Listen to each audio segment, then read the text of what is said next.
대한민국 중심 채널 KBS 1라디오.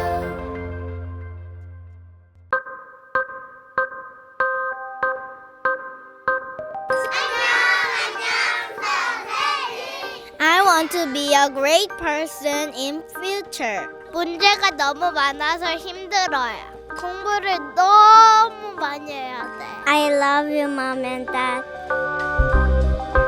지금 이거 안 시키면 얘 인생 망해요. 내 아이만 안 한다면 나도 이걸 지킬 수 있을까? 끊임없이 쫓기는 삶을 살게 되면서 늘 불안에 쫓겨 있고, 내가 어떤 결정을 하는 것이 이 아이의 미래를 좌우할 수도 있어. 에듀푸어라는 신조어가 등재됐습니다. OECD 회원국 중 자살률 1위, 출산율은 꼴찌. 한국 사회가 전체가 오징어 게임을 하고 있구나. 애들 교육하느라고 돈 다 쓰고 나이 들면 폐지 주러 다니고 지옥이 되니까 공포 기반의 마케팅이 너무 잘 먹히고, 그러니까 우리가 언제까지 이렇게 오징어 게임 하면서 살 거냐.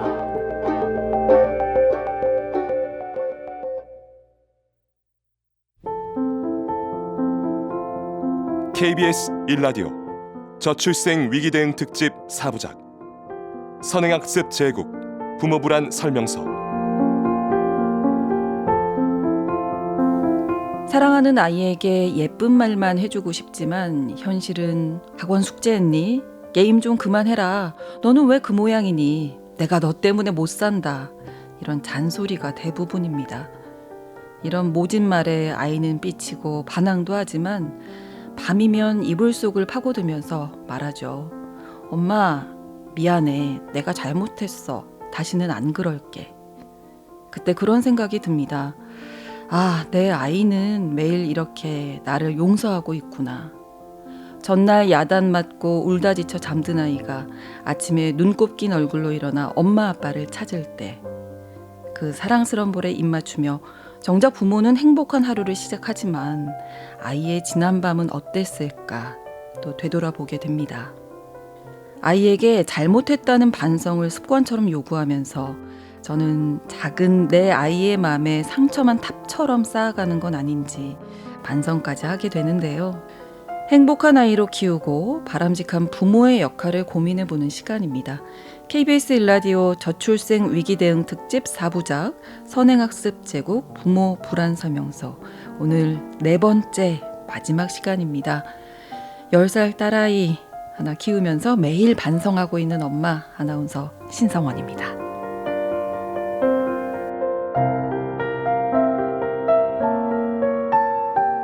우리나라 어린이와 청소년들의 행복지수는 OECD 22개국 가운데 꼴찌입니다. 만 10살 이하의 행복도 순위도 35개 나라 가운데 31위에 그쳐 최하위권에 머물러 있습니다.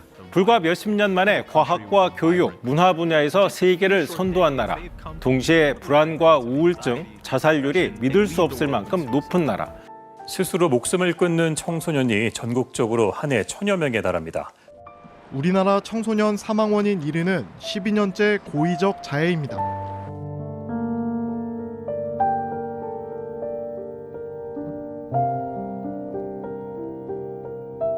아이를 향한 사랑이 어디를 보고 있는지, 그 방향이 맞는지 아이를 키우면서 매 순간 고민을 하게 되는데요. 누군가에게서 건너들은 이야기가 아니라 똑같은 시행착오를 겪어오면서 청소년기 자녀들을 키우고 계신 육아 선배이시자 또 대학에서는 영유아 교육과를 양성하고 계신 교육 전문가를 모시고 깊은 이야기 나눠보는 시간 갖겠습니다. 서울교육대학 유아특수교육학과 권정민 교수님 이 자리에 모셨습니다. 어서 오십시오. 안녕하세요. 전문가시니까 아이 키우시면서는 별로 고민이 없으시지 않으셨을까? 네, 세상에 고민 없는 부모가 어디 있겠습니까? 네. 저는 교육학자라는 타이틀이 있기 때문에 사실 더 많은 고민을 하고 또 남의 이목도 좀 신경이 쓰이는 부분도 있고 해서 좋은 교육과 세상이 좋은 교육이라고 하는 것, 우리 사회가 좋은 교육이라고 하는 것이 많이 다르더라고요. 그래서 그 안에서 갈등을 많이 했습니다. 애들 어렸을 때부터 지금까지도 계속. 그렇군요. 이게 교육이라는 게 부모님들이 맨날 공부해라 하잖아요. 그리고 애가 공부를 안 하고 있을 때는 공부를 안 한다고 생각을 하세요. 네, 그렇죠. 그러면은 부모님들이 생각하시는 공부는 뭐냐면은 책상에 앉아요, 공부인 책상에 거죠. 앉아서 뭔가를 펼쳐놓고 연필을 들고 뭔가를 풀고 있어야 돼요. 그래야 좀 마음이 안심이 돼요. 네. 이 교육학에서 얘기하는 공부는 그거는 공부가 아니에요. 그거는 진짜 공부하는 시간을 뺏는 가짜 공부예요. 아, 그래요? 네. 그래서 뭐든지 이제 좀 쉽게 말씀을 드리자면은 저는 제 마음속에 항상 저울을 가지고 있어요. 저울을 네. 가지고 있어서 우리가 뭔가를 배운다고 할 때 그러니까 얻는 것이 있지만 반드시 잃는 것도 있는 거예요. 예를 들면 우리가 공부를 한다 그러면은 지식을 얻을 수는 있지만 시간을 잃는 거잖아요. 그렇죠, 그렇죠. 그러면 둘 중에 무엇이 더 중요한가를 우리가 저울에 달아보고 결정을 하는 거거든요. 그러면은 애를 이제 학원에 보낸다. 네. 그럼 학원에 가면 공부, 지식을 얻어올 것만 같잖아요. 네. 그런데 잃는 것도 굉장히 많습니다. 그리고 나쁜 것도 많이 배워와요. 자, 그럼 잃는 것은 무엇이냐? 학원에 있는 그 시간 동안 사실 가짜 공부를 하는 시간 동안 그 가짜 공부는 뭐냐면 결국에는 입시를 위한 공부인 거예요. 입시는 뭐냐면 시험 문제를 잘 풀기 위한 공부인 거예요. 그거는 사실 지식 탐구가 아닙니다. 지식에 대한 열정과 사랑을 갖고 하는 공부가 아닌 거잖아요. 진짜 공부는 세상이 궁금하고 호기심으로 아이가 가득 차 있고 이거는 왜 이럴까? 저건 왜 저럴까? 왜 물은 높은 데서 낮은 데로 흐를까? 왜 흙은 따뜻할까? 네, 그런 게 사실 진짜 공부거든요. 하늘을 밤에 우주를 바라보면서 왜 밤에는 색깔이 없을까? 그리고 왜 낮에는 밝을까?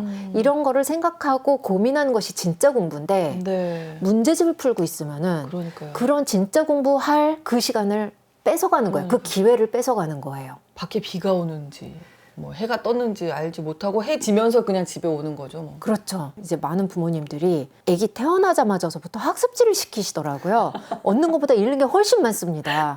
결국엔 그 목표가 뭐냐면 입시거든요. 왜냐하면 이 세상은 학습지로 돌아가지 않아요. 우리가 그럼요. 학교 졸업하고 맞아요. 나면 학습지 풀 일이 없어요. 그러면 그 학습지를 푸는 동안 걔는 뭘 잃고 있는 거냐면은 나가서 자연을 관찰하고 자연에 대한 호기심과 사랑과 열정을 갖게 되는 것. 결국에는 그게 지식에 대한 사랑과 공부를 정말로 좋아하게 되는 그런 기초를 쌓는 시간이거든요. 그거를 그 기회를 뺏는 거예요. 그러네요. 네. 그래서 자녀한테 잔소리 한마디를 할 때에도 이 잔소리를 해서 내가 지금 얻는 것과 잃는 것을 한번 저울에 먼저 달아보시고 내가 잃는 것이 더 많을 것 같다. 예를 들면은 내가 지금 요 잔소리를 해서 얘와의 관계가 그나마 실 한 가닥 남아 있었는데 내가 그거마저 잘라버릴 것 같다. 그러면 지금 그 잔소리 하지 마셔야 안 돼요. 해야 되는 거군요. 네. 그래서 이거를 다 재보시고 얻는 것이 더 많다고 확신이 들 때 하시고 그다음에 공부가 다 같은 공부가 아니다. 요거를 기억하시면 좋겠습니다. 마음속에 저울 항상 가지고 있겠습니다. 근데 또 그런 것도 있잖아요. 뭐 내면의 힘을 좀 길러야 된다. 아이가 뭐 회복 탄력성 얘기도 많이 하고 가정에서 이런 건 교육을 해야 되지 않나 이런 생각이 드는데요.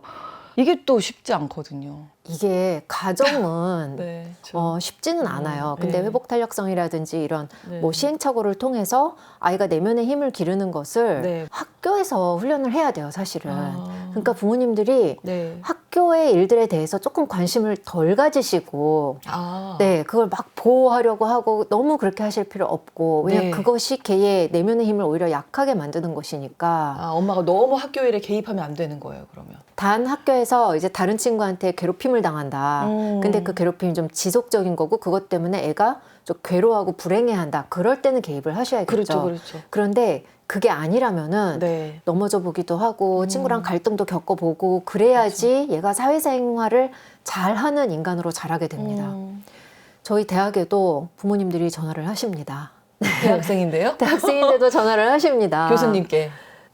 우리 애가 이제 그 반수를 하기로 했으니 이렇게 뭐 서류에 좀 사인 좀 해주십시오. 이렇게 전화를 하시는데 네, 그런 거는 학생이 사실 직접 해야 되는 거거든요. 그렇죠. 네, 그런 것들이 그 사람이 사회생활 할 수 있게 만들어주는 그 하나하나가 다 너무나도 소중한 훈련이거든요. 네, 근데 대학에도 이런데 초중고에 어련하시겠습니까? 그러니까 뭔가 좀 부러워도 봐야 되고 힘들어도 봐야 되고 하는데 어머님들이 그걸 못 보잖아요.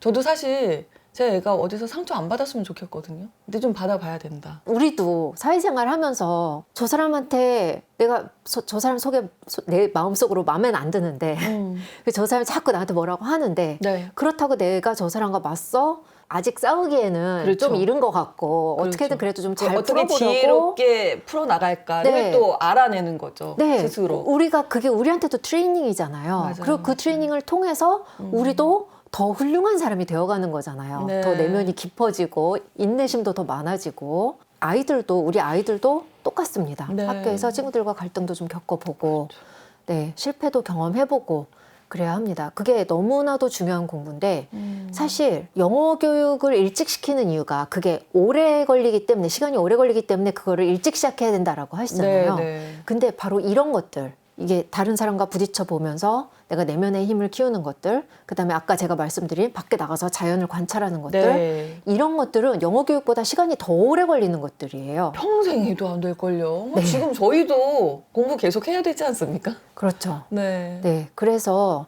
그것도 공부라고 생각을 하시고 거기에도 우선순위를 두셔야 됩니다. 그래서 왜 엄마들끼리 뭐 얘기도 많이 하잖아요. 커피 한잔 하면서 누구는 무슨 학원 다닌다. 뭐 지금 제가 뭐 이런 아이들 학원 보내고 하는 문제로 어떨 때 불안할 때 네.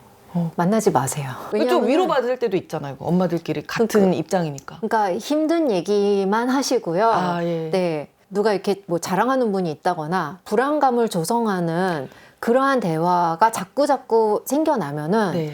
그 모임은 나한테 건강하지 않은 모임이.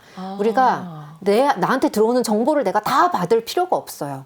그것도 내가 컨트롤해야 되고 그다음에 내가 그런 정보에 귀를 기울일수록 네. 내 아이를 제대로 보기 어려워져요. 우리가 인간을 보는 관점이 두 가지가 있어요. 네. 이제 장애 아이들을 볼 때도 두 가지 관점이 있는데 병리학적 관점이 있어요.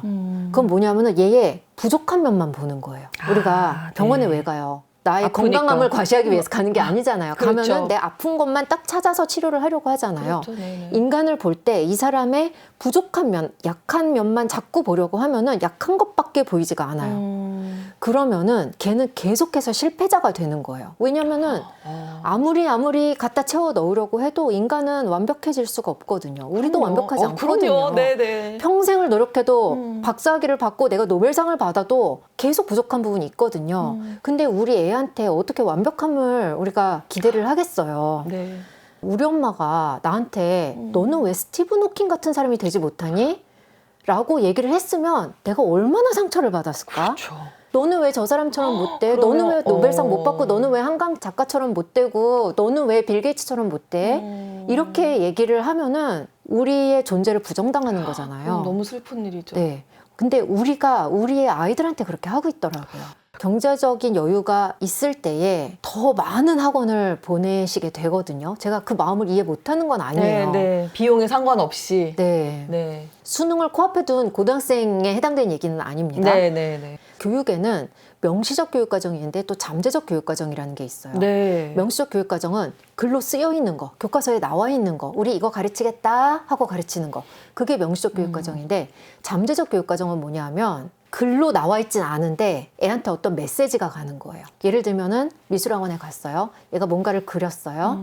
선생님이 얘들아 창의성은 중요해 했는데 얘가 뭔가를 그려갔는데 선생님이 여기는 이렇게 하는 게 더 좋겠다 저렇게 하는 게 더 좋겠다고 막 고쳐놓잖아요. 네. 그러면은 애한테 가는 메시지가 뭐냐면 창의성은 중요한 게 아니구나. 내 맘대로 하면 다 틀리는 거구나. 그렇죠. 선생님이 정답이구나 이렇게 되는 선생님이 거죠. 정답이고 누군가가 나한테 정답을 알려주면은 나는 그걸 다 고쳐야 되는구나. 그럼 창의성이 중요하다고 우리 명시적 교육과정에서 말하고 있지만 사실 메시지는 창의성 중요하지 않아. 너 창의적이면은 망하는 거야. 그 리스크 테이킹 하지 마. 이런 메시지를 주는 거거든요. 그럼 학원에 가 있는 그 시간 동안 아이들이 받게 되는 메시지는 제일 큰 게 뭐냐면 저 옆에 애들 다 너의 경쟁자야. 아무도 믿지 마. 네가 쟤네들보다 더 우위에 있어야 돼. 쟤네는 너보다 밑에 있어야 돼. 이러한 메시지를 아이들이 자기도 모르게 받게 됩니다. 그러네요. 네. 그것뿐만이 아니라 성적이 네 인생의 전부다. 네. 너의 존재 이유는 좋은 대학을 가기 위해서다. 이런 우리가 글에 써 있지는 않지만 우리 애들한테 주는 암묵적인 메시지들이 있어요. 그런 것들을 배워오게 됩니다. 그래서 좀 위로가 된다면은 경제적인 여유가 있어서 사교육을 많이 받는 것을 꼭 부러워할 필요는 없다. 그 다음에 저는 이 학원들이 사실 사이비 치료실과 다를 바가 없다고 생각합니다. 모든 학원이 다 그렇다는 건 아닌데 불필요하게 학원을 많이 보냈을 때 네. 그것이 걔한테는 사이비 치료가 되는 거예요. 그러면은 사이비 치료를 또 안 받으시는 부모님들도 계세요. 네. 그분들은 뭐 하나 보니까 사회생활 잘하는 법, 사람들과 의사소통하는 법, 집에서 자기 방 치우고 자기 먹을 음식 만들고 그냥 일상생활, 자기의 삶을 살아가는 방법을 사실 그게 더 고퀄리티의 교육이거든요. 중요하죠. 인생에 살아갈 때는 정말 중요한 거죠. 네. 네. 근데 그게 반드시 부모님들이 내가 막 이거 해야지 저거 해야지 해서 하는 게 아니라 그냥 자연스러운 환경에서 아이와 사랑하는 관계에서 많이 소통하시면서 그냥 삶을 잘 사는 방법을, 행복하게 사는 방법을 아이한테 가르쳐 주는 것이 네. 그게 진짜 공부다 예. 라고 말씀을 드리고 싶습니다. 서울교육대학 유아특수교육학과 권정민 교수님과 함께 이야기 나눴습니다. 고맙습니다. 감사합니다. 이 땅에 필요한 진짜 교육의 가치는 뭘까요? 어떻게 행복한 아이로 키울 수 있을까요? 여러분은 지금 KBS 1라디오 저출생 위기 대응 특집 4부작 선행학습 제국 부모 불안 설명서를 듣고 계십니다. 오늘날 우리의 교육은 10년, 20년에 매달려서 결국에는 대학 입시를 향해서만 가지만 지금이야말로 부모님들의 현명한 고민이 필요할 때입니다. 이 고민을 하고 해답을 주실 분 모셨습니다.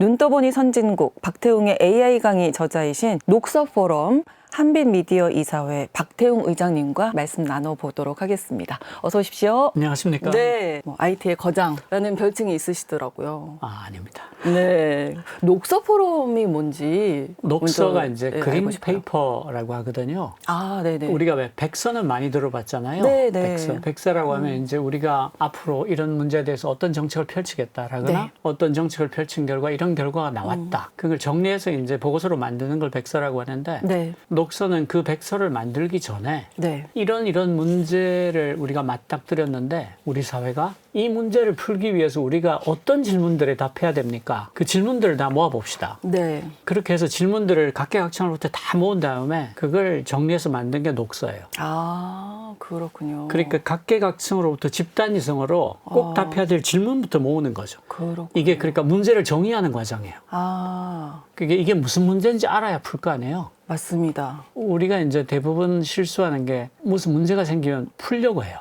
해결책부터 생각을 하는. 그 문제가 무엇에 관한 문제인지 모르면서 풀려고 들어가거든요. 네. 그래서 비용을 2배, 3배로 내게 되죠. 엉뚱한 해결책을 내놓고. 네. 그러니까 질문부터 제대로 알자. 네. 특히 우리가 세계 최고의 후발주격국이어서 베끼면서 여기까지 왔거든요. 네. 그래서 자기가 스스로 문제를 정의해 본 경험이 없어요. 아주 적어요. 네. 그래서 선진국이 되는데 아주 애를 먹고 있죠. 선진국이 됐는데 뭔가 몸에 맞지 않는 옷을 입은 것 같은 느낌. 네. 그래서 선진국스럽게 문제를 풉시다라는 의미예요. 그렇군요. 네. 여기에 이제 교육에 대한 내용도 당연히 네. 예, 포함이 될 텐데 사실 4세고시, 7세고시 이런 얘기 들어보셨잖아요. 네. 영유아도 이렇게 가르치고 다 어떻게 보면 서울대 학교 아니면 뭐 의과대학 네. 보내기 위한 어떤 사교육 네. 트렌드라고 하는데 저는 지금의 사교육이 굉장히 나쁘다라고 생각하는 게 공포 기반 마케팅이 너무 심하고요. 그래서 범죄 행위에 가까운 일들을 너무 쉽게 해요. 예를 들자면 선행학습이 얼마나 무의미한가, 네. 아이들의 뇌를 망치는가에 관한 논문들이 차고 넘치게 있습니다. 안 된다, 옳지 네. 않다. 그러니까 교육계에 종사하는 사람이라면 그게 나쁘다는 걸 모를 리가 없거든요. 그런데 그걸 팔잖아요. 저는 그게 아동학대 행위에 가깝다고 생각해요. 네. 그 부모의 공포를 이용해서 그 아이들 뇌의 성장에 치명적이 됩니다. 네. 왜 그런 일을 할까? 부모들이 공포에 질려서 네. 뒤처질까 봐. 너무 불안하니까. 예. 나는 괜찮은데 우리 애들을 망친 부모가 될까 봐. 네. 그 공포 기반 마케팅에 속수무책으로 당하는 거예요. 정말 나쁜 짓이라고 생각해요. 예. 저도 그러지 말아야지 하면서도 그게 또 잘 안 되고 그래도 남들 다 가는데 우리 아이도 수학학원, 영어학원은 가야 하지 않나. 이게 이제 어떤 문제들이 있을 때 네. 개인이 풀 수 있는 문제가 있고 네, 네. 사회가 풀어줘야 되는 문제가 있어요. 지금 교육은 제가 생각할 때는 당뇨병 환자의 발가락 같은 겁니다. 그러니까 네. 당뇨병 환자의 발가락이 썩어요. 네. 왜냐하면 피가 너무 걸쭉해져서 혈액순환이 잘 안 모세혈관으로 못 들어가니까. 네. 그러니까 이게 썩어간다고 해서 여기 항생제를 바르고 항생제로 뭐 주사를 맞고 하면 당장 증상이 약화될 수는 있어요. 그렇지만 원인이 그게 아니잖아요. 그렇죠. 원인은 당뇨병이죠. 그 당뇨병을 치료하기 전에는 발가락이 낫지 않을 거예요. 네. 교육이 왜 이렇게 됐나를 가보면 입시가 왜 지옥이 됐을까를 물어야 되고, 그러면 이제 한국 사회가 전체가 오징어 게임을 하고 있구나. 입시 제도를 해마다 바꾸는 게 아무 소용이 없는 이유가 네. 오징어 게임에서 종목을 계속 바꾸잖아요. 네. 무궁화 꽃이 피었습니다 했다가 딱지치기 했다가, 근데 떨어지면 죽는다는 본질이 같은 한 그렇죠. 그건 오징어 게임인 거예요. 예, 예. 우리가 지금 사회적 안전판이 너무 없잖아요. 그 OECD에서 복지 지출이 거의 꼴찌 수준이에요. 그리고 조세 및 재정 정책에 의한 빈곤 탈출률이 최저 수준이에요. 조세 재정 정책을 펴물어서 빈곤선 이하에 있던 사람들이 거기를 탈출하는 비율이 OECD에서 가장 바닥이에요. 네. 그리고 우리가 자살률 세계 최고라고 하잖아요. 너무 안타깝다. 사실은 노인 자살률은 3배가 넘어요. 그러니까 우리나라는 자살률이 제일 높은 나라인 게 아니라 노인 자살률이 압도적으로 높은 나라예요. 그게 무슨 뜻인가 하면 사회적 안전판이 그만큼 부실하다는 뜻이에요. 그러니까 나이 들면 애들 교육하느라고 돈 다 쓰고 나이 들면 폐지 주러 다니고 다 보고 있으니까 이게 지옥이 될 수밖에 없고, 지옥이 되니까 공포 기반의 마케팅이 너무 잘 먹히고 그렇죠. 그렇게 이렇게 황폐해져 버리는 거예요. 그래서 청소년 자살률도 세계 최고고 노인 자살률은 그 평균 자살률보다 3배가 더 높고 이렇게 되는 거죠. 이건 사회가 풀어줘야 돼요. 네. 그러니까 우리가 언제까지 이렇게 오징어 게임 하면서 살 거냐. 네, 네. 지금 세계 10위의 선진국이라면서 왜 모든 사람들이 이렇게 불안해야 되는데 공포 기반의 마케팅이 이렇게 잘 먹히는 교육 환경에 살아야 되는데 이 질문을 같이 해야 되는 거예요. 네. 그래서 사회 전체적으로 같이 풀어야지, 이걸 개인으로 풀려면 애들을 3세 고시로 보내고 4세 고시로 보내고 그런 말도 안 되는 짓을 할 수밖에 없는 거예요. 왜냐하면 네. 개인이 풀 수 없는 문제이기 때문에. 그렇군요. 아예 미래를 망치지 말고 애 뇌에다가 죄를 뿌리지 마라. 알게 해줘야 돼요. 이게 오징어 게임에서 나온 건데요. 예. 앞에서부터 얘기하면 그러면 의대 간 사람은 행복할까라고 물어봐야 돼요. 네. 제가 아는 의사들 중에 쉬는 시간에 수학 문제 푸는 사람들 꽤 있어요. 그래요? 미적분 같은 거 풀고 있으면 그렇게 마음이 편하다는 거예요. 왜냐하면 이 사람은 좌절한 수학자인 거예요. 그러니까 다른 나라에 태어났으면 수학과 갔을 사람인데 네. 한국은 이게 오징어 게임이니까 예. 의대를 가야 되는 거죠. 그렇죠. 그래서 쉬는 시간에 수학 문제를 푸는 거예요. 그리고 쉬는 시간에 그림 그리는 사람도 많고 악기 연주하는 사람도 네, 많고 네, 네. 좌절한 음악가, 좌절한 과학자, 좌절한 수학자가 한국에 너무 많은 거예요. 그 사람들은 행복하지 않아요. 그러니까 사회적으로 부러움의 대상이 되죠. 그렇죠. 근데 실제로는 행복하지 않아요. 그리고 사회 전체로 봐도 인재의 어마어마한 낭비예요. 다양한 분야에 많은 인재가 그럼요. 예. 예. 이렇게 그리고 사회적 안전판이 구축이 돼 있고 과학자들이 존중받는 사회가 되면 아주 자연스럽게 좌절한 수학자, 좌절한 과학자, 좌절한 시인, 좌절한 음악가들이 자기 자리를 찾아갈 거예요. 네. 왜냐하면 그거 하고 싶었으니까. 그러니까요. 하고 싶은 일을 못하게 된 그런 상황. 이게 한 번 사는 건데 예. 하고 싶은 일을 못 해가지고 쉬는 시간에 미적분 풀고 앉아 있으면 그 인생이 얼마나 불행해요. 죽을 때 얼마나 후회하겠어요. 네.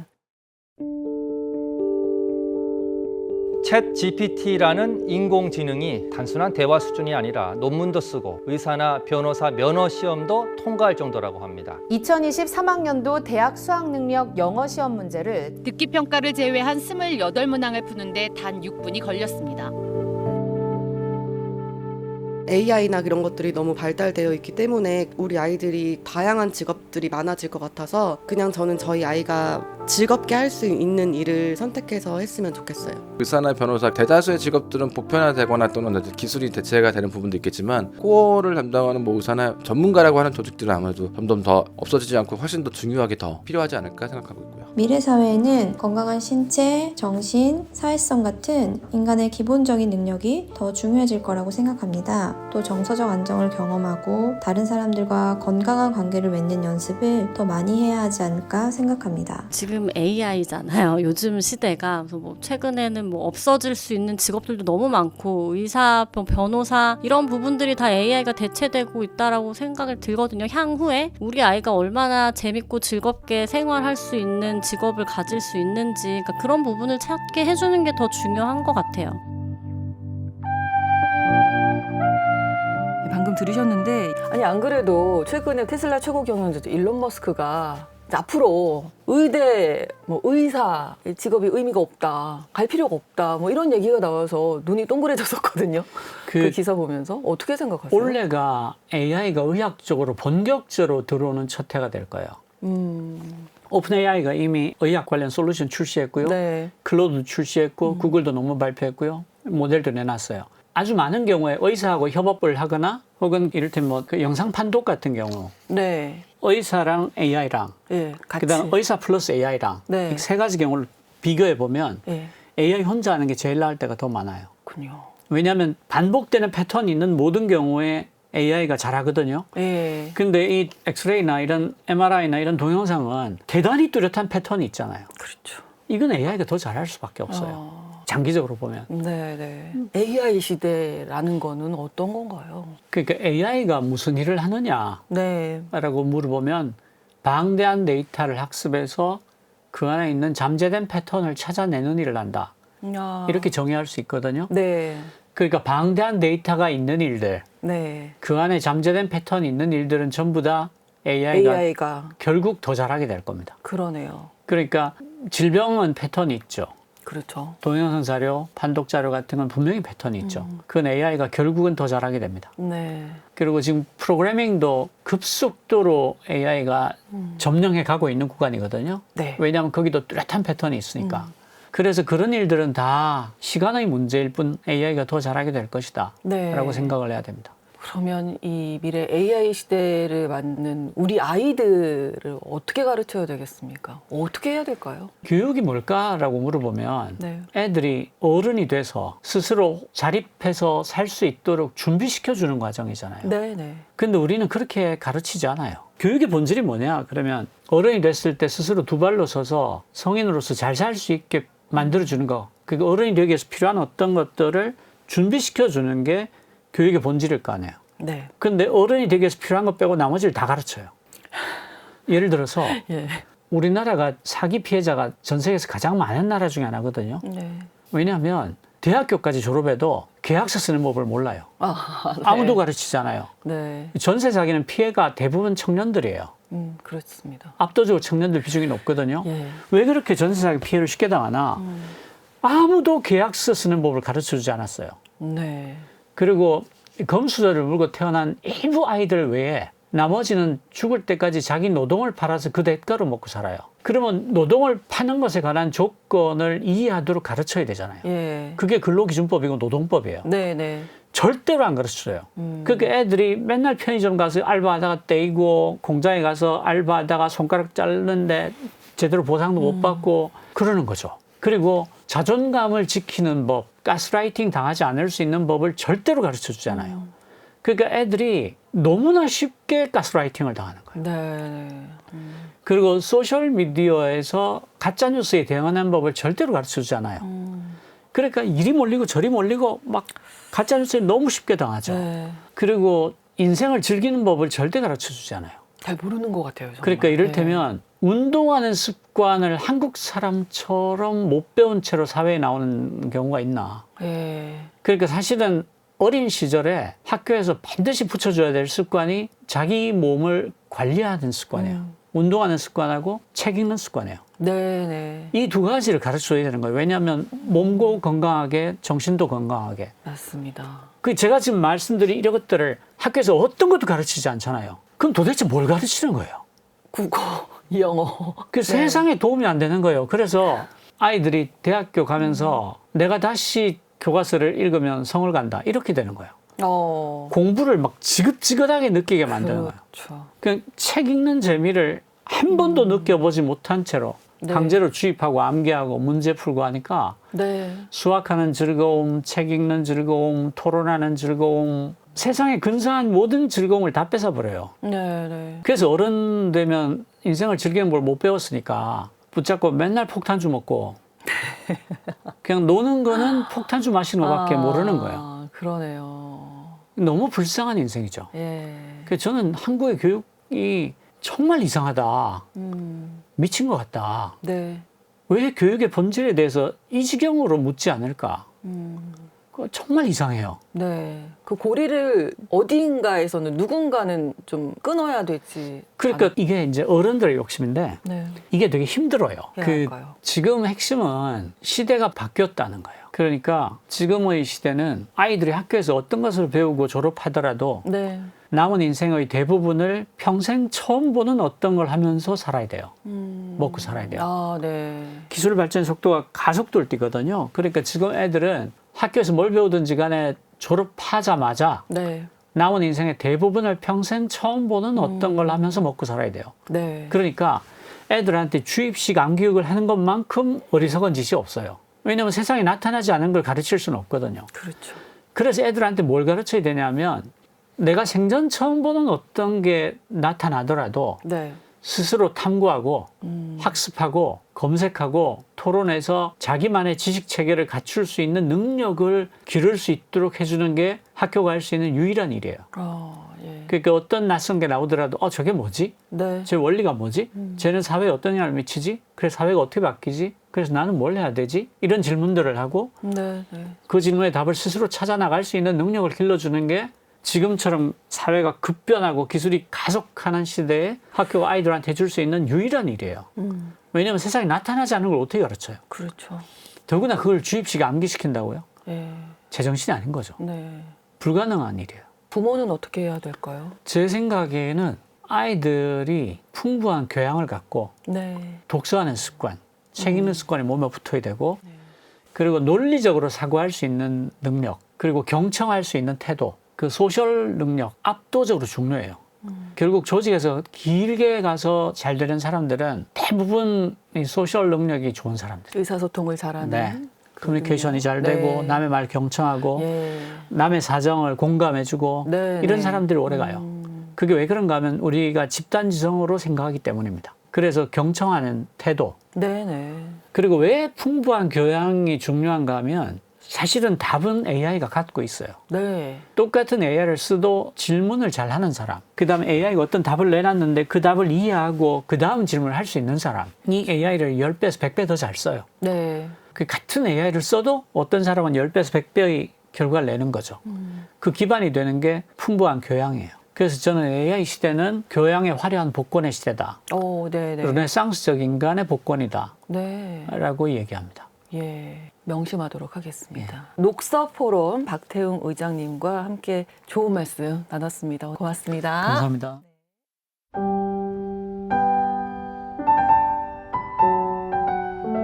학원 셔틀 안에서 시들어가는 우리 아이들, 이대로 괜찮을까요? 여러분은 지금 KBS 1라디오 저출생 위기 대응 특집 4부작 선행학습 제국 부모 불안 설명서를 듣고 계십니다.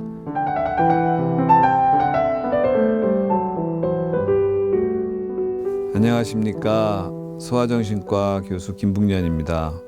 KBS 제1라디오 저출생 위기 대응 특집 4부작 선행학습 제국 부모 불안 설명서에 초대해 주셔서 감사합니다.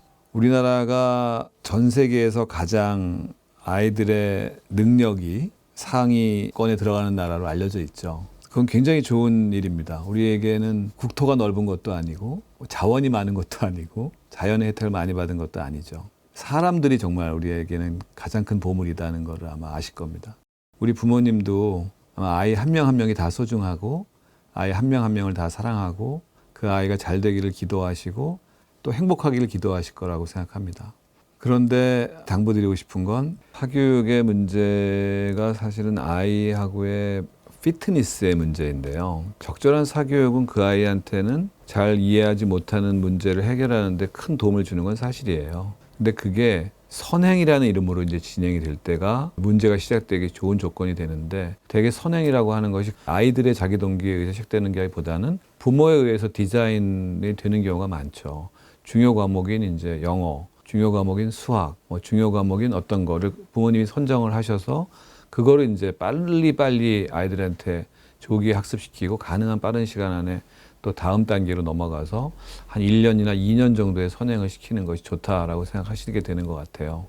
근데 이제 저한테 오는 친구들 중에는 그걸 따라가기 힘들어하는 것에 대한 많은 사인들을 아이가 부모한테 보내고 있는데 부모님이 그것을 캐치하지 못하시거나 또는 애써 무시하시면서 더 할 수 있다라고 하는 그런 쪽에 이제 압력을 계속 넣는 경우가 있거든요. 근데 사실은 아이 입장을 생각해 보면 부모가 나에게 기대를 갖고 있고 나에게 그 기대만큼의 사랑을 준다라고 생각하는 경우가 참 많은 것 같아요. 사실은 아이들이 받는 사랑은 조건부 사랑이 아니잖아요.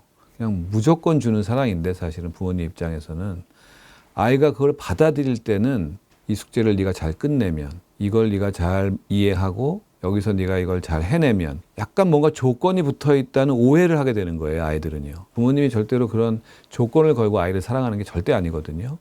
무조건적인 사랑을 주시고 아이한테 최선의 길을 찾아주시는 건데 아이 입장에서는 그게 조건이 걸린 것처럼 오해가 돼요. 그럼 어떤 일이 벌어지느냐?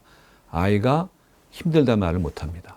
자기가 이거를 감당하기 어렵다는 거를 명시적으로 표현하는 게 굉장히 어려워져요. 그러면서 이제 그거를 다른 방식으로 표현하죠. 잠을 잘 못 자거나 먹지를 못하거나 짜증을 많이 내거나 분노 폭발이 전혀 엉뚱한 방향에서 터져 나온다거나 전반적인 의욕이 없는 아이처럼 수동적인 아이가 되는 거예요. 자기 능동적인 걸 다 잃어버리고. 이런 경향을 보이는 초등학교, 중학교, 심지어는 유치원 학생들도 이제 있죠. 그래서 그런 경우는 부모님께서 아이를 데리고 오면서 이해를 못 하시는 거예요. 얘가 왜 이렇게 힘들어지는지를. 이 아이도 그걸 표현을 못 하고요, 잘. 조건부라는 생각을 이 아이가 하니까 그 말을 차마 못 하는 거죠. 근데 그런 상황이 돼도 부모님은 그걸 포기를 못 하시는 경우도 있어요, 심지어는. 조금 더 얘가 해내면 되는데 여기서 얘가 이거를 지금까지 잘 해왔는데 잘해왔다는 건 사실은 그 아이가 그동안에 많은 걸 자기 몸도 희생하고 마음도 희생하면서 해낸 거거든요, 사실은. 근데 잘해왔다고 이제 생각하시는 거예요, 부모님께서는. 그럼 조금만 더 하면 되는데 네가 이걸 왜 여기서 중단하려고 하니? 좀 더 잘해보자. 아이가 듣기에는 자기가 이 현재 이 굴레에서 벗어날 수가 없다라고 하는, 그러니까 자기가 빠져나올 수가 없겠구나, 이 상황에서 나는 이제는. 그럼 굉장히 우울해지고 굉장히 아이가 의욕이 떨어지고 불안도가 많이 올라가서 여러 가지 심각한 신체 증상과 정신 증상을 나타내는 경우가 발생하게 되는 것입니다. 결국에는 부모가 좋은 부모가 되는 길, 아이가 행복해지는 아이가 되게 해주는 부모의 역할은 그 아이를 오랫동안 관찰하고 그 아이가 어떤 아이인지를 알아가는 거예요, 부모 입장에서.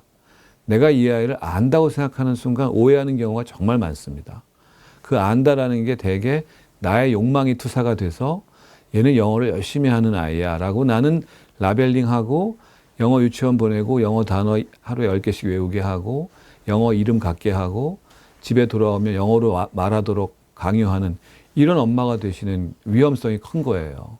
그거는 아이를 제대로 관찰하지 않는, 아이를 이해하려고 하지 않은, 아이와 내가 다르다는 걸 인정하고 싶어 하지 않는 부모들이거든요.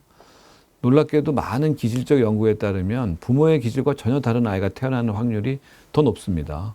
아이의 기질, 아이의 성향, 아이의 욕구는 부모랑 완전히 다른 경우가 진짜 많다. 요즘에는 우리말도 잘 못하는 아기들에게 영어 가르치는 학원도 많습니다. 요즘은 기저귀도 못된 아이를 영어 학원에 보낼 정도로 사교육을 빨리 시작한다고 합니다. 초등의대반까지 등장한 이 지역에선 초등학생 때 수학 선행을 제대로 하려면 영어는 영유아 때부터 시작해야 한다는 이 조기 교육을 의대를 보내겠다는 목표로 4살, 5살, 6살 때 초등학교 1, 2학년 때 시킨다는 거는 정말로 아이를 잘못 망칠 수도 있는 그런 길일 수도 있다는 말씀 드리고 싶어요. 사실은 생후 24개월의 영어 공부를 시작해서 초등학교 저학년 때 대입 영어를 끝낸다는 거는 제가 볼 때는 이게 진짜 이렇게 믿고 계신 분이 있다면 그건 정말 걱정스러운 일이고요. 실제로 학습의 원리, 특히 이런 언어 학습의 원리를 보면은 일단 모국어가 정립된 뒤에 세컨드 랭귀지를 시작해야 그 모국어의 언어적인 능력을 바탕으로 해서 세컨드 랭귀지에 대한 훨씬 더 이해 속도가 빠른 걸로 되어 있습니다. 그러니까 충분하게 우리 구어를 하고 더더군다나 이제 제대로 단어 습득까지 하려면 사실은 초등학교 저학년까지는 우리말에 좀 더 많은 비중을 두고 당연히 해야 되고요. 그걸 통해서 문해력까지 어느 정도 갖추고 난 뒤에 그러니까 언어 구사 능력 플러스 문해력까지 어느 정도 갖추고 난 뒤에 영어를 하시는 게 그 아이가 세컨드 랭귀지를 더 정확하고 더 의미 있고 활용 가능한 언어로 받아들일 수 있는 그런 능력이 갖춰지는 거거든요. 그래서 이 4세 이전에 또는 7세 이전에 너무 영어에만 몰입해서 우리의 모국어를 제대로 문해력 같은 게 특히 떨어지는, 그러니까 읽고 이해하는 능력이 사실 손상을 많이 받아요. 그렇게 되는 건 아이한테 결국에는 대입에도 전혀 도움이 안 되는, 우리나라 대학 입시는 수능 중심이잖아요. 수능은 문해력이 핵심입니다. 그게 꼭 영어만이 아니라요. 국어만이 아니라요. 사회, 수학, 과학 거의 전 과목이 다 문해력을 기반으로 해서 아이들이 문제를 풀게 돼 있어요. 근데 그 기능을 망가뜨리면서 영어에 올인해서 네이티브 스피커 수준의 스피킹을 잘하는 아이로 만들겠다는 건 정말 모래성을 쌓겠다는 말씀밖에 안 되세요. 그러니까 그거는 아이를 위해서 결코 좋은 일은 아니라고 생각합니다. 그리고 또 하나 말씀드리고 싶은 것은 이렇게 조기 교육을 시킬 때 아이들이 받는 스트레스에 대한 걸 꼭 생각을 해 주셔야 됩니다. 대개 우리 아이들의 발달 과정을 보면은 태어나서 처음 18개월까지는 엄마하고의 전적인 애착 관계를 형성하는데 몰입을 하고, 한 18개월부터 자기 주장이 생기기 시작하면서 자기가 좋아하는 놀이 활동들을 좀 더 다양하게 찾기 위한 그런 노력들을 하고, 그걸 잘 조응해 주는 부모님이 사실은 아이하고의 건강한 애착을 맺어서 아이가 힘들거나 어려울 때 엄마하고 아빠하고의 소통을 통해서 그런 걸 해소하고, 길게 보면은 사회적 관계를 맺는 아주 중요한 핵심 정서를 만들 수 있잖아요. 근데 그 과정이 과도학습으로 인해서 손상을 받는다면 일단 애착의 문제가 생길 것이고요. 애착의 문제가 생긴다는 건 그 아이가 살아가는 동안에 기본적인 정서, 기쁨, 즐거움, 다른 사람과의 교류 이런 거에 전반적인 손상을 가져올 수도 있다는 거고, 또 심각한 내적 불안이나 불안 문제 같은 경우는 또 2차적으로 그 아이가 살아가는 데 있어서 상당한 고통을 가져올 수 있기 때문에 그런 걸 고려해 본다면 특히 영유아기 때 그런 과도한 학습은 상당한 아이들의 발달에 손상을 줄 것이다. 이런 걸 알 수가 있고요. 그리고 이제 4세에서 7세 사이로 넘어가는 학령 정기 시기 때에도 사실은 조심해야 됩니다. 그 시기에 보니까 영어를 많이 시키시는 것 같아요. 유치원도 보내고 하면서 영어 유치원을 또 보내려고 하시고, 그때부터 영어 학습에 이제 올인하는 경우가 많으신데, 4세, 7세는 사실은 학습에 특화된 시기가 아니에요. 그때는 주로 시지각적인 협응, 운동 조절, 정서 발달, 그리고 전반적인 자기의 감정과 행동과를 통합할 수 있는 그런 능력들을, 말 그대로 애착을 기반으로 해서 대인관계가 확장되고 자기의 신체 활동이 늘어나고 그걸 코디네이션하는 모터 코디네이션 능력을 발달시키는 때입니다. 어떻게 보면 그 시기에는 앉혀놓고 공부시키는 게 다가 아니라, 물론 즐거운 책 읽기, 엄마와의 재밌는 동화책 읽기, 엄마와의 같이 즐거운 이야기 만들기 이런 건 너무 좋은 거예요. 뭐 그런 거 할 때 어머님이 영어를 잘하시고 관심이 있으신 분이라면 영어 단어를 살짝 섞어가면서 즐겁게 하는 거는 대찬성입니다. 그건 아이한테 영어에 대한 흥미도 불러일으킬 수 있고, 아, 우리가 쓰는 말 이외에 다른 나라 사람들이 쓰는 말은 다른 거구나 하는 거에 대한 호기심도 생길 수가 있고, 근데 본격적으로 학습이라는 미명하에 또 영어 네이티브 랭귀지를 만들겠다는 미명하에 과도한 학습을 시작하게 되면 이 시기의 가장 큰 문제는 뭐냐 하면 우리 뇌에서 아미그달라 히포캄퍼스라고 하는 기본 기억 기능과 정서 조절 기능을 담당하는 부위에 손상이 간다는 연구들이 많습니다. 이 연구는 전 세계적으로 진행됐던 아동기 학대나 아동기의 트라우마 연구에서 이미 아주 잘 증명된 연구예요. 그래서 우리나라 아이들 같은 경우에도 초등학교에 들어가기 전에 어떤 특정 기간 동안 지속적인 스트레스를 너무 과도하게 받게 되면, 가벼운 스트레스는 괜찮습니다만, 왜냐하면 그 아미그달라 히포캄퍼스가 회복력이 있으니까요. 또 손상을 받았더라도 다시 건강한 자극을 주고 정서적인 놀이 활동, 신체 활동, 상호작용 많이 해주면 회복은 돼요. 근데 그게 안 될 정도로 지속적이고 만성적인 스트레스를 주게 되면 그게 정말 손상을 받게 되고, 그 손상은 나중에 감정 조절의 문제까지 가져올 수 있어서 아이들의 분노 조절의 문제를 더 확대시키고 정말 주의하셔야 된다고 저는 생각을 합니다. 성적 떨어지면 엄마 아빠가 서로 닮았다 그러면서 싸워가지고 기분이 너무 안 좋아요.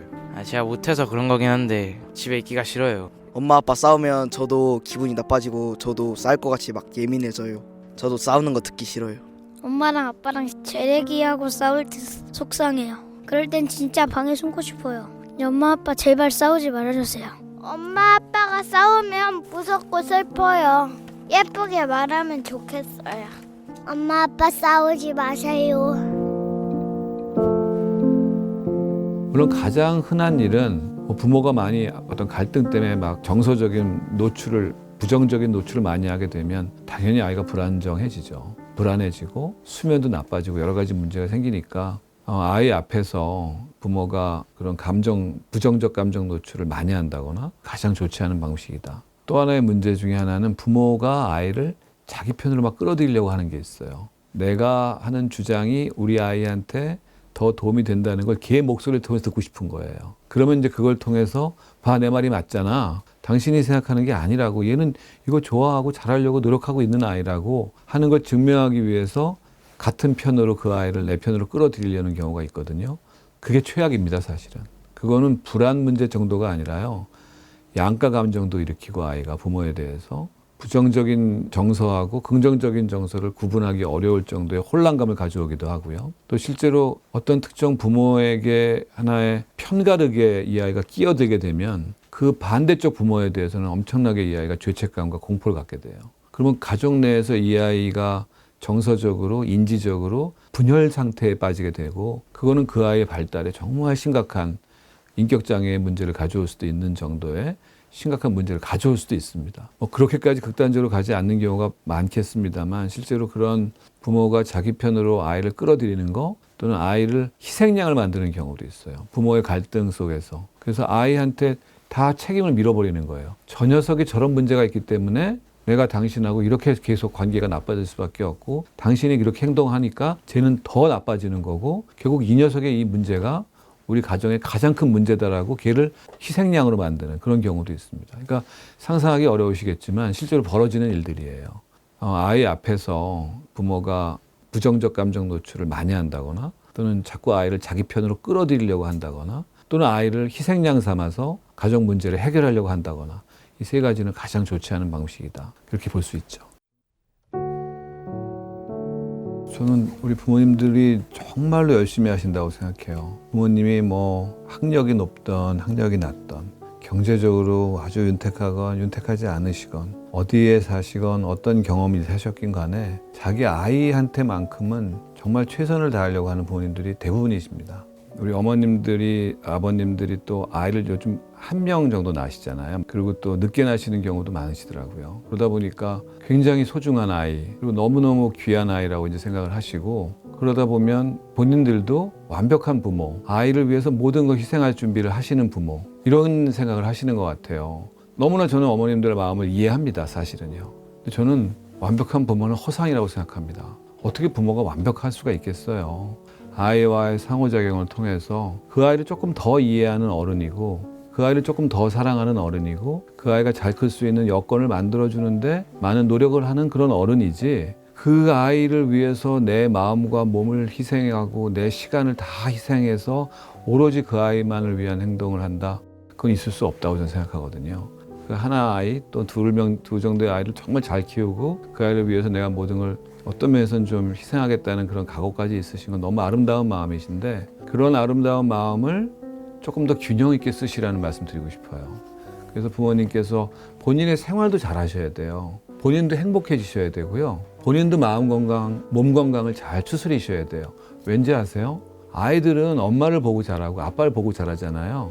근데 엄마의 행복한 모습을 보면서 자기도 행복감을 느끼고 거기서 안정감을 느껴서 정말 건강한 아이가 되는 거예요. 엄마가 너무 힘들고 막 고생스럽고 나를 위해서 모든 걸 하신다고는 하는데 항상 지쳐있고 식사도 못하셔서 얼굴이 마르고 이런 모습 보이면 아이는 오히려 자기의 이미지를 굉장히 부정적으로 보게 돼요. 부모님이 자기를 돌보시는 걸 먼저 하시면 좋을 것 같아요. 1번이 자기를 아끼세요. 내가 더 잘 먹어야 된다고 생각하고 좋은 거 맛있는 거 많이 드시고요. 조금 더 쉬고 더 자려고 하시고요. 아기 낳기 전에 했던 운동 중에 나한테 도움됐던 거, 내 마음 건강이나 몸 건강에 도움됐던 거 꼭 계속 하시고요. 그리고 나누시고요, 역할을. 내가 이걸 다 해야 된다고 생각하지 마시고, 물론 그럴 수밖에 없는 여건이면 어쩔 수 없겠지만 함께 나눠서 뭔가 역할을 좀 분담하는 것도 굉장히 전 중요하다고 생각합니다. 그렇게 하시면 부모가 얼굴이 더 펴지세요. 더 웃게 되시고 아이 볼 때도 그 사랑하는 감정을 더 잘 표현할 수 있게 되시고요. 그래서 아이하고 더 좋은 행복한 관계를 갖게 되실 수 있으니까 부모를 먼저 돌보시라는 말씀 저는 드리고 싶습니다. 난 잠시 눈을 붙인 줄만 알았는데 벌써 늙어 있어. 엄마, 저 항상 생각해 주시는 거 알아요. 저 공부 열심히 할게요. 감사하고 사랑해요. 엄마, 아빠, 제가 공부는 못해도 엄마, 아빠 행복하게 해주기는 1등이어서 행복하게 많이 해드릴게요. 사랑해요. 엄마, 제가 짜증 많이 나서 죄송해요. 그래도 우리 엄마가 최고예요. 엄마 사랑해. 엄마, 아빠 사랑해요. 공부 중요한 거 아니까 열심히 할게요. 근데 숙제 좀 줄여주세요, 엄마. 아빠, 엄마 사랑해. 엄마 아빠 저 공부하느라 열심히 뒷바라지 해주신 거 감사합니다. 엄마 아빠가 더 고생하신 거 알아요. 감사해요. 사랑해요. 중2병이어서 걱정 끼쳐서 죄송해요 엄마. 앞으로 잘할게요. 공부 잘하라는 거 다 절 위해서 하는 말인 거 알아요. 열심히 할게요. 엄마, 아빠 저 진짜 사랑해주셔서 감사해요. 엄마, 아빠 고맙습니다. 사랑해라. 아니야, 그건 너무 어려워. 너의 삶을 살아라.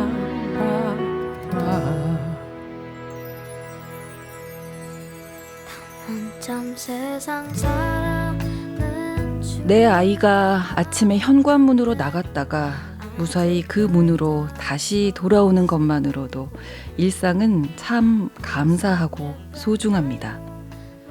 또래보다 뒤처질까봐 전전긍긍하고 그래서 싫은 소리도 많이 하게 되지만요. 곧 현관으로 돌아올 아이를 생각하면서 식사 준비를 하고 열에 달든 아이의 머리맡을 지키고 출근하는 엄마 아빠를 슬픈 표정으로 바라보던 아이를 생각하면서 매일 뛰듯이 퇴근길을 재촉하는 사람이 바로 부모입니다. 우리의 미래를 키우는 부모님을 위한 시간, 아이들의 눈을 바라보는 시선으로 준비한 KBS 1라디오 저출생 위기대응 특집 4부작 선행학습 제국 부모 불안 설명서는 여기까지입니다. 10살 딸아이 생각하면서 제게도 아주 소중한 시간이었습니다. 지금까지 연출 이수민, 신유진, 작가 김연아, 진행의 아나운서 신성원이었습니다. 함께해 주신 여러분 고맙습니다. 내가 좀 더 좋은 엄마가 되지 못했던 걸 용서해 줄 수 있겠니?